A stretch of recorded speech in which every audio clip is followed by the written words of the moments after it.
Assalamualaikum warahmatullahi wabarakatuh. Kembali lagi dalam acara Bincang-Bincang Karang Taruna.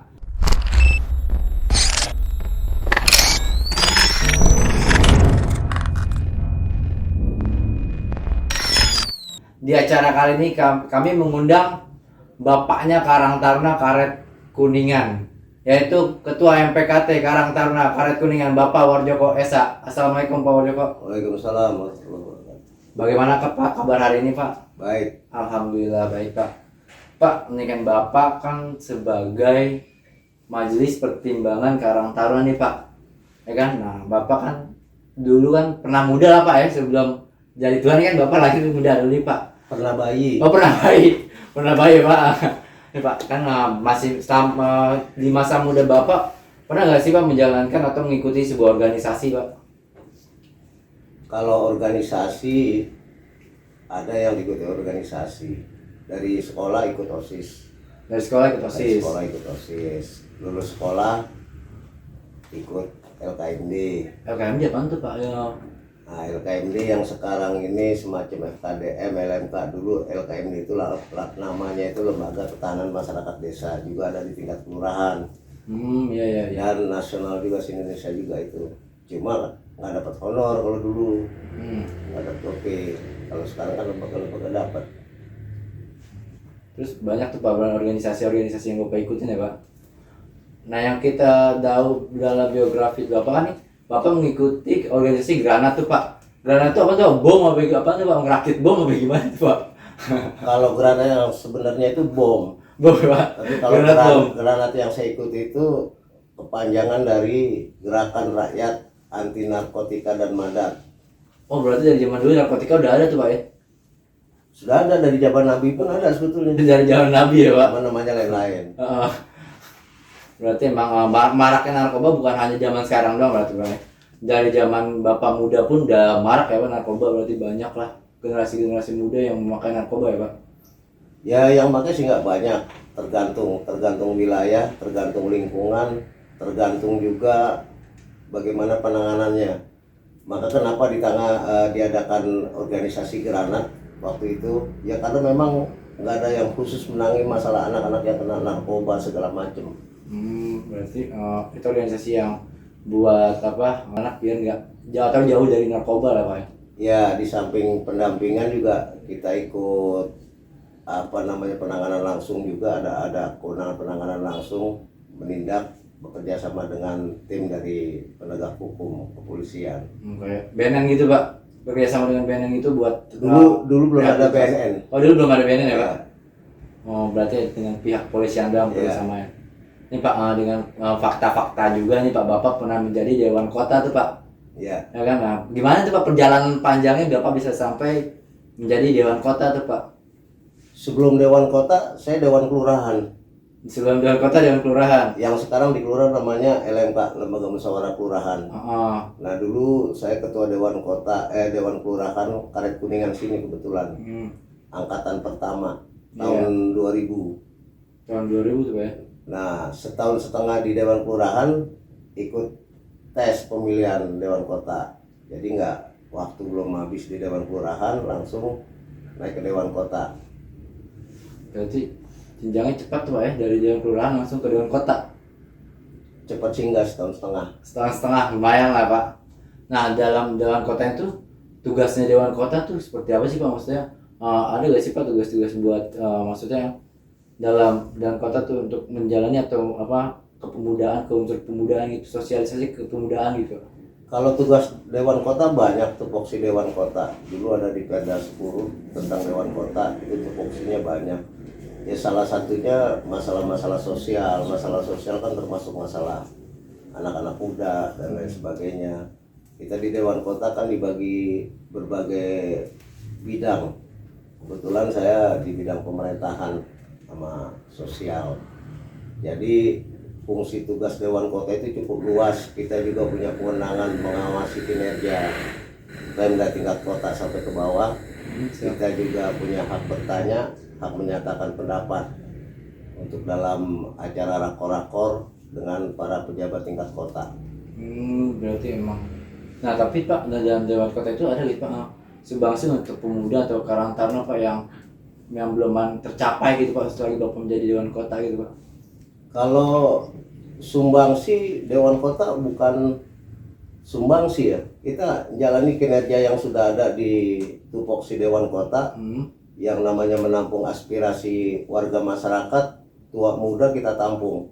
Tua muda tampung ya Pak? Berbagai macam permasalahan dari A sampai Z, dari mulai masalah anak nggak bisa sekolah, orang nggak mampu, masalah-masalah tanah, masalah-masalah lainnya yang timbul di wilayah Jakarta Selatan, khususnya Kecamatan Setiabudi. Berarti memang dia buat menanggulangi masalah-masalah sosial apa ya? Lebih ke sosial gitu Pak? Enggak juga, kan bidangnya masing-masing. Oh bidangnya masing-masing. Bidangnya masing-masing, Banyak ya bidang Pak pembangunan. Dewan Kota gitu. Maka kalau yang saya bidang ini ketika kita musrenbang di tingkat kota, saya tuh membawai 14 sudin. Ada sudin sosial, ada sudin pengawasan pembangunan kota, ada sudin tata ruang, ada sudin tata air, sudin kebersihan segala macam lah. Banyak juga berarti Pak ya? Banyak. Foksi Dewan Kota ya Pak? Iya karena foksinya sih nggak banyak, pengawasan sama punya hak menyatakan pendapat, punya hak inisiatif segala macam. Tinggal tergantung bagaimana dewan tersebut pribadinya. Siap. Lumayan rumit juga ya tugas Dewan Kota ya Pak? Nggak rumit sih, orang tertulis kelihatan tugas-tugasnya, tinggal dijalankan aja. Benar Pak. Ini Pak, saya mau menanyakan tentang Bapak kan sebagai untuk saat ini kan Majelis Pertimbangan Karang Taruna nih Pak. Nah, ada nggak sih Pak keinginan atau tujuan Bapak menjadi MPKT Karang Taruna gitu Pak? Saya kalau tujuan keinginan nggak ada. Tapi yang namanya keinginan membantu adik-adik atau teman-teman Karang Taruna ini di DKI Jakarta, khususnya Jakarta Selatan, ketika saya di Dewan Kota pun, sebelum Dewan Kota pun, Karang Taruna wilayah kelurahan manapun yang datang tetap kita bantu. Saya pernah ngisi misalnya pelatihan Karang Taruna Kelurahan Jagakarsa di Puncak, pernah ngisi jadi narasumber.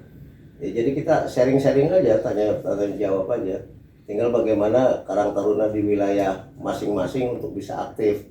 Nah, kenapa juga ada MPKT? Saya juga tadinya nggak tahu MPKT apaan sih. Kalau gitu Majelis Pertimbangan Karang Taruna. Iya. Berarti kan bisa mencat anggota Karang Taruna nih. Makanya kan saya selalu bertanya, namanya Karang Taruna itu harus ada tupoksinya juga. Apa sih? Apalagi undang-undangnya kan harus tahu masalah agar nggak salah jalan. Nggak salah kaprah gitu. Nggak salah kaprah.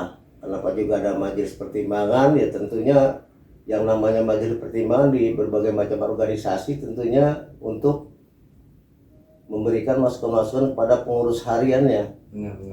Itu pun kalau pengurus hariannya sering konsultasi atau sering bicara. Kalau nggak konsultasi nggak ada pembahasan ya Pak? Nggak ada pembahasan, MPKT pun nggak tahu. Ada masalah apa pun nggak tahu kira-kira seperti itu. Nggak tahu tentang perkembangan Karang Taruna wilayah gitu ya Pak. Nah ini Pak, kan banyak nih Pak problematika tentang Karang Taruna nih Pak, ya kan? Nah kan Bapak kan tadi kan Bapak bilang Bapak pernah menjadi narasumber di Karang Taruna di wilayah lain lah gitu kan. Apa sih Pak permasalahan yang sering terjadi di Karang Taruna tuh Pak? Yang sering terjadi di Karang Taruna, kebanyakan ikut Karang Taruna sekedar iseng-iseng. Oh cuma sekedar nama gitu Pak ya, anggapannya Pak ya? Itu menurut pantauan pribadi saya. Siap. Jadi tanda kutip itu kebanyakan Karang Taruna dulu ceritanya cuma negatif aja adanya. Makanya saya bilang ketika saya jadi MPKT, tolonglah Karang Taruna biar agar bisa jadi contoh di lingkungan masyarakat masing-masing. Jadi jangan sampai dicap Karang Taruna begini yang negatif. Banyak Kira seperti itu. Gitu, Pak. Ya. Berarti ada banyak juga ya Pak tanggapan negatif tentang Karang Taruna yang beredar di masyarakat sekitar mungkin ya Pak kayak gitu ya. Bukan banyak, sangat banyak. Awalnya ketika zaman saya dulu, kenapa saya nggak mau jadi anggota Karang Taruna? Ya adanya seperti itu. Karena banyak tanggapan negatif. Jadi bukan saya nggak mau jadi dulu anggota Karang Taruna. Dulu di Kelurahan Karet Kuningan, saya tinggal di wilayah Karet Kuningan sudah 50 tahun lebih. Jadi insya Allah paham betul Karet Kuningan. situasi Karet Kuningan dari zaman sampai sekarang. Berarti dari dulu tanggapannya benar negatif tentang Karang Taruna. Ya mungkin ya gitu ya Pak, mungkin anggotanya cuma sekedar nama doang atau sekedar cuman pengen oh ini saya anggota Karang Taruna tapi nggak aktif gitu Pak. Ya, bukan masalah aktif nggak aktif. Jadi Karang Taruna kan bukan hanya untuk ngadain acara-acara yang hura-hura, Benar, Pak. sekedar seremonial aja. Karang Taruna kan sebetulnya gimana menciptakannya anak muda agar bisa kreatif. Bukan hanya juga Karang Taruna asal sekedar dukung pemerintahan. Iya betul. Bukan juga hanya sekedar jadi bumper di wilayah masing-masing. Jadi Karang Taruna itu itu organisasi pemerintah yang resmi loh. Jadi perlu tahu juga, jangan sampai anggota Karang Taruna nggak tahu Karang Taruna mau ngapain. Oh iya benar Pak, harus Padahal Karang Taruna juga diberi kebebasan. Jadi kalau Anda mau sukses jadi pejabat, sukseslah di Karang Taruna.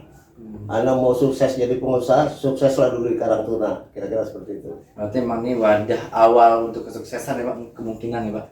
Karang Taruna. Insya Allah, kalau itu tadi asal semuanya bisa aktif.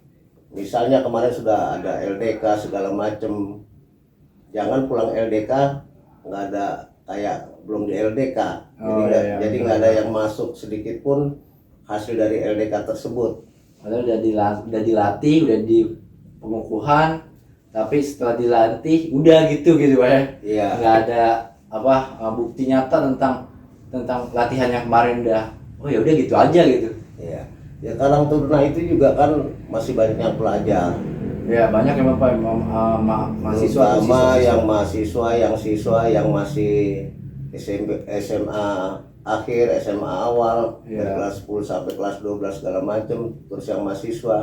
Nah itu kan sebenarnya juga bisa untuk wadah saling tukar pelajaran, pikiran, belajar di sekolah masing-masing yang nggak bisa dibahas bersama. Kira-kira seperti itu. Belum lagi kegiatan-kegiatan yang akan diadakan oleh Karang Taruna masing-masing. Iya benar Pak. Tapi ini Pak, ada gak Pak sih Pak keinginan Bapak tentang pemuda wilayah gitu Pak, sebagai Bapak MPKT nih. Mungkin nanti kan teman-teman Karang Taruna Karet Kuningan ngeliat nih Pak, bincang-bincang kita nih Pak. Iya. Ada gak sih Pak keinginan Bapak buat pemuda khususnya Karet Kuningan dan pemuda-pemudi khususnya Karang Taruna seluruh Indonesia? Kalau keinginan keberadaan kantor ini tetap harus ada. Cuma yang jadi masalahnya saya atau kita ini berkeinginan jangan malas-malas lah jadi manusia. Jadi anak muda tuh jangan malas. Malas itu penyakit yang susah obatnya. Oh iya Pak, nggak ada Pak. Nggak ada di apotek, dokter juga susah. Benar. Kecuali kalau udah ada gangguan sedikit baru ke dokter saraf. Benar. Nah, jadi pemuda ini juga ada pemuda pelopor apa segala macam, zaman-zaman perang dulu pemuda. Dulu ada sejarah Budi Utomo. Oh iya. Nah kan mereka itu pemuda yang benar-benar gigih, berjuang tanpa pamrih. Nah kalau Karang Taruna juga berjuang tanpa pamrih, walaupun sekarang nggak perang, tapi penyakit sosial di masyarakat bisa dibantu tangani. Minimal dari sesama anggota Karang Taruna yang ada di wilayah kelurahan ini, Karet Kuningan. Tuh gitu teman-teman. Bapak nih Bapak MPKT. Ini dia ingin tuh jadilah pemuda yang aktif, yang gigih, bekerjalah tanpa pamrih ya Pak. Ya. Mantap Pak. Ada gak sih Pak motivasi buat teman-teman Karang Taruna di seluruh Indonesia supaya dia benar-benar berjuang lagi, bersemangat lagi, lebih memajukan lagi Karang Taruna di wilayahnya Pak. Jadi jangan di Indonesia lah, di Karet Kuningan aja. Di Karet Kuningan aja Pak khususnya Di Pak. Karet Kuningan ini kalau anak-anak Karang Taruna ini, teman-teman Karang Taruna atau adik-adik Karang Taruna yang udah bisa aktif, sebetulnya udah cukup lumayan. Kenapa saya bilang cukup lumayan? Masyarakat itu tahu ada Karang Taruna. Sekarang kan nggak semua warga masyarakat Karet Kuningan juga tahu ada Karang Taruna. Kalaupun tahu Karang Taruna apa sih? Oh iya benar Pak. Nah ini rupanya masih kurang sosialisasi sedikit di wilayah masing-masing. Karang Taruna begini loh, jangan Karang Taruna dianggap negatif aja. Karang Taruna yang pintar berpikir, berinovasi, pintar ngaji sesuai agama Islam, dan kalau masih ada agama yang lain silakan sesuai agamanya. Jadi kenapa saya bilang selalu Karang Taruna untuk panutan? Ya untuk panutan minimal dari mulai di keluarganya, di wilayah yang kecil sampai wilayah kelurahan. Jadi agar warga masyarakat yang ngelihat Karang Taruna, oh ya Karang Taruna ini rajin ke masjid, rajin bantu kerja sosial, kerja bakti dan lain sebagainya. Oh ya, siap-siap tuh. Jadilah Karang Taruna yang menjadi panutan yang menunjukkan untuk pemuda-pemudi tuh kita harus lebih aktif lagi, lebih sosial lagi, biar masyarakat sekitar kita tuh tahu bahwa Karang Taruna itu tidak hanya negatif, ya Pak. Betul. Nah, guys, sampai ketemu lagi di bincang-bincang Karang Taruna selanjutnya. Wassalamualaikum warahmatullahi wabarakatuh. Waalaikumsalam warahmatullahi wabarakatuh.